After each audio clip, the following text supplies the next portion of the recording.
So, hi guys! For today's video is gagawa tayo ng carbonara with the salmon. Ito yung mga ingredients guys.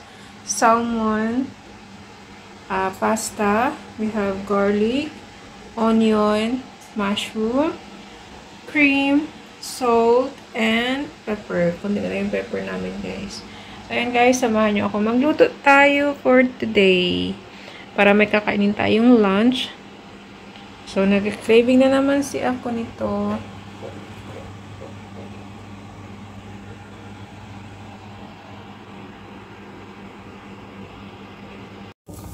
So, ayan. Nagpakulo tayo ng water. So, ang water natin may salt. So, nilagay na natin yung ating pasta. So, konti lang yung nilagay ko. Ay, yung lulutuin kong pasta. Kasi ako lang naman mag-isa. So, hintayin natin siya maluto.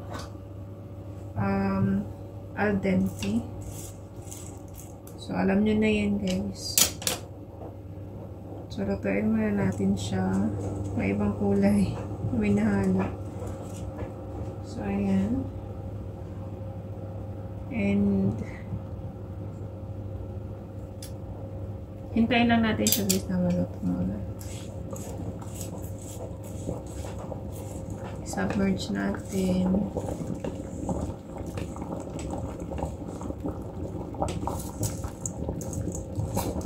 Parang konti lang to. Isang kainan lang siya.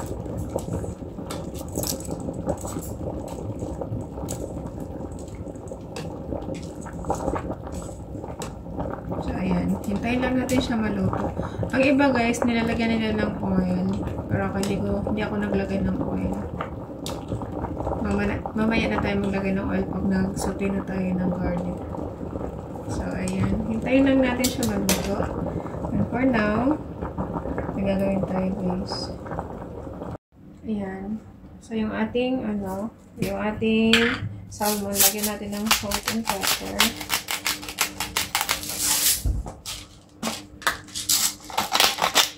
And, lulutuin natin ito siya guys sa air fryer. Kasi pang lang po siya finish mamaya. So, air fryer natin yung ating salmon. Mga lang siya guys, 15. Tapos ilagay natin siya ng 200 para mabilis maluto. So, ayan. Hintayin lang din natin siya maluto guys.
Sambali lang natin yung guys. Ayan.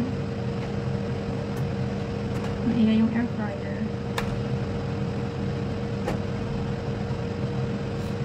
Actually, yung nalagay sana na nito, na mushroom is shiitake mushroom. Pero wala ako nun. Ito na lang.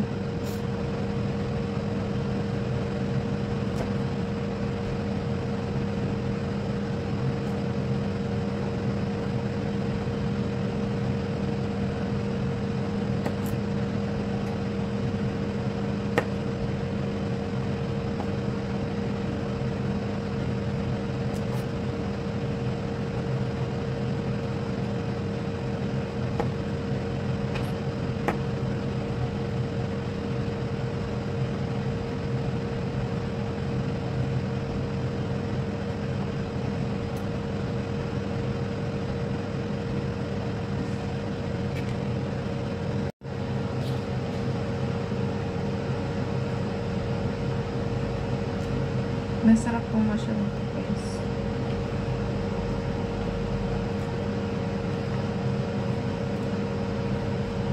I like mushroom. I like mushroom. Ayan. Parang okay na yung ating pasta.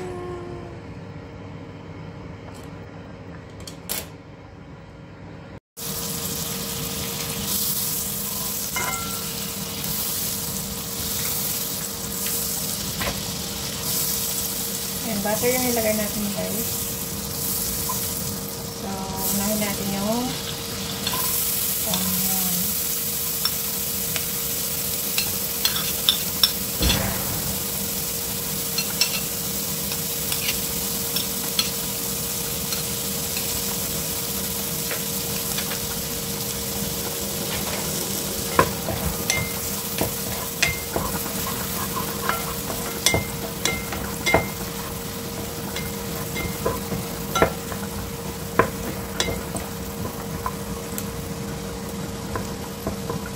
So, hintayin natin siya, guys, na translucent. Or mag-soft.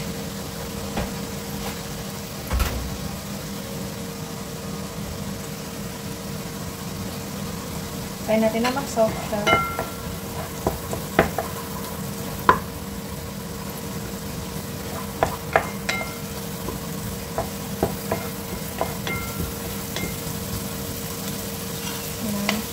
Okay na yung ating onion. So, lagyan natin yung garlic. Yung garlic. And naamoy niya na ba? Inaamoy niya na yung sarap. And after nito, maglagay tayo na lagyan na natin yung ating mushroom.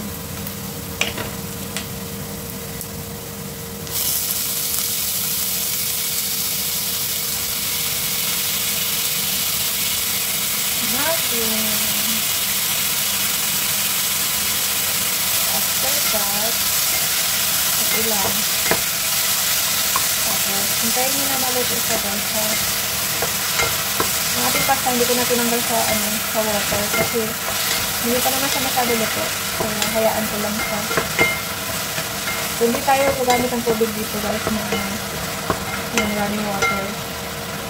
Kasi mayroon naman yung soup ng ating spaghetti. So, this time, maglalagay tayo ng black pepper.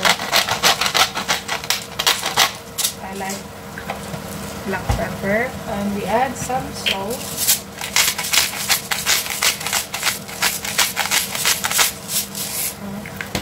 Tansya-tansya lang, guys. So, lutuin lang natin to siya. Yung ating mushroom. Okay na ba yung lasa niya? Okay na. Okay na yung lasa niya. So, hintay lang natin siya maluto kasi mabilis lang naman. And, ilagay na natin yung ating cream.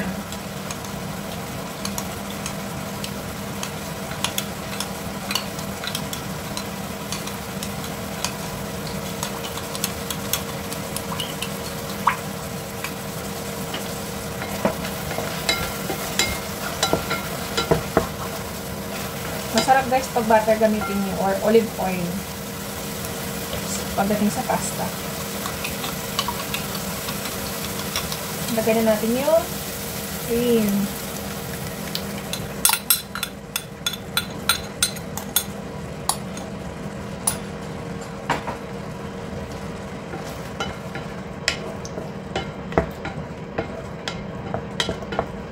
Ayan. Nasa sa inyo, guys, kung magdagdag pa kayo ng ng seasonings.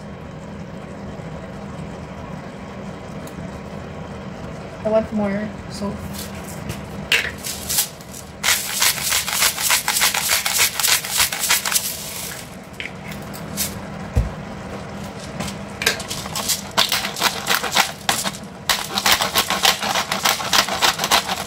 So, yun na lang. Sa ganyan-ganyan lang, guys. Ayan, Okay na yung ating sauce. At this time, kakain na ako. So, ilagay natin yung ating pasta. Na ng apoy. And ilagay na natin yung ating pasta.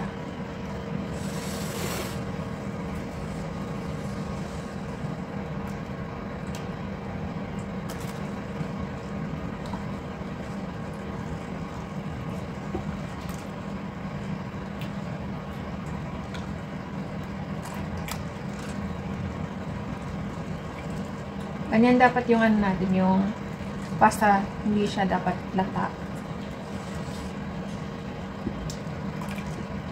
I think okay na. So, ang gagawin natin, ano lang natin siya. Huwag masyado over mix. Para hindi malata yung ating pasta. So, ayan. Yung our carbonara is ready na, guys. So, ganyan lang. So, ang gagawin natin ngayon is mag-plating tayo. Kasi luto na yung ating salmon. Okay? Ayan. Malagay tayo kunti sa ating pasta ng salmon. Tapos yung the rest, ilagay natin sa toppings.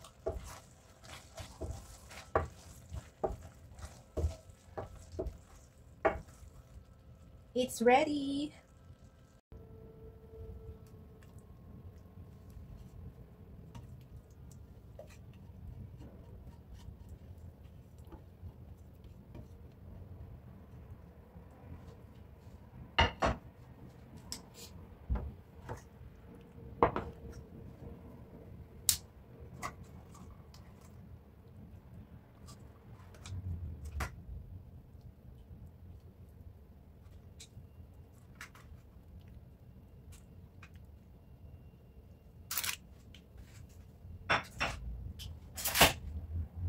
Ayan guys, it's ready to serve yung ating pasta carbonara.